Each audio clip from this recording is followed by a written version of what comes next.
It's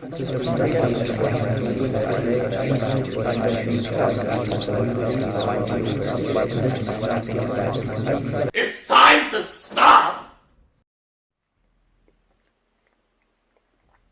Oh, hey, didn't see you guys there. Well, welcome to my Capstone Project. I'm recording it ahead of time because A, it fits better in the video that way, and B, because I don't want to really talk about it up on stage. So, what I'm doing is a Draw My Life to answer the question, who are you? And to be honest, that's a bit complex, and so what I did is I drew out everything that led up to who I am as a person now, and hopefully who I'll be in the future. So I'll try to keep this short and brief and within the 5-minute time frame. So yeah, without further ado. Alright, let's start this. Not good at drawing, but I was born in San Jose, California, and have lived here my entire life with my sister, my father, and my mother. Yeah, so I grew up in a house of one story, not like the one being drawn, but my mom was a hoarder, which meant that there was so much clothes and stuff in the way that it was hard to walk and move around. And of course, with her being a hoarder, there was tons of fights going on between my mom and my dad constantly, and me and my sister would end up getting caught up in the middle of it. And so I would always be there to try and help her out during these times, because it was very sad to constantly be in a home where your parents are constantly fighting. So we had a faith. I was Christian for a long time, and I was that far up until I got into high school. And in high school, I started having problems with my friends. Friend number one in the group I was in, we'll call him that, he left because he found some girl, and so I kind of felt he was the closest I was with. And friend number two, who I've known the longest, also kind of just dropped me.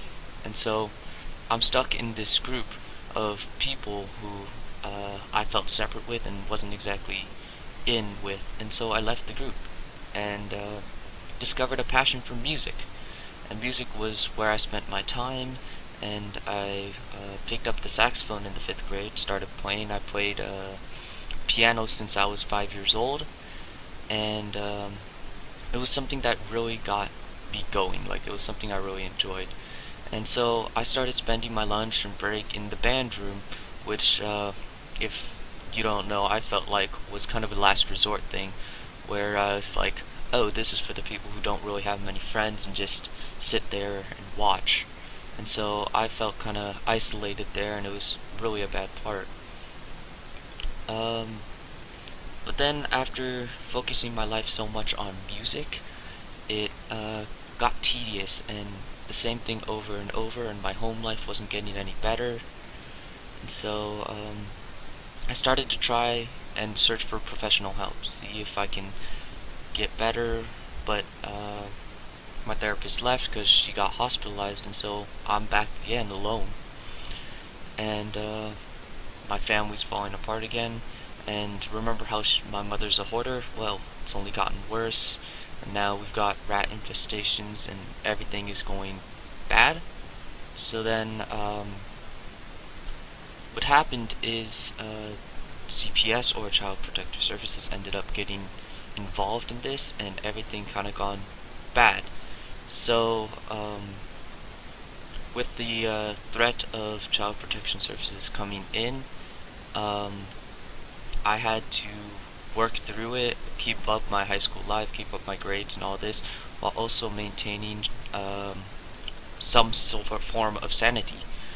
And, well, that kind of got hectic.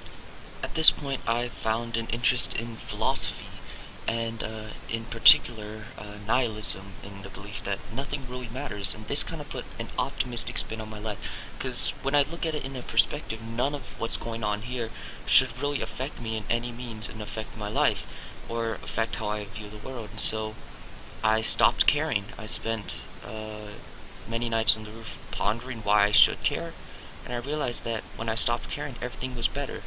And with me not caring anymore, I was able to follow whatever I want, whether it's music, or if it's video gaming, or even what I've picked up recently, rock climbing. And all these different things have come to make me a better person simply by realizing that, hey, it doesn't matter.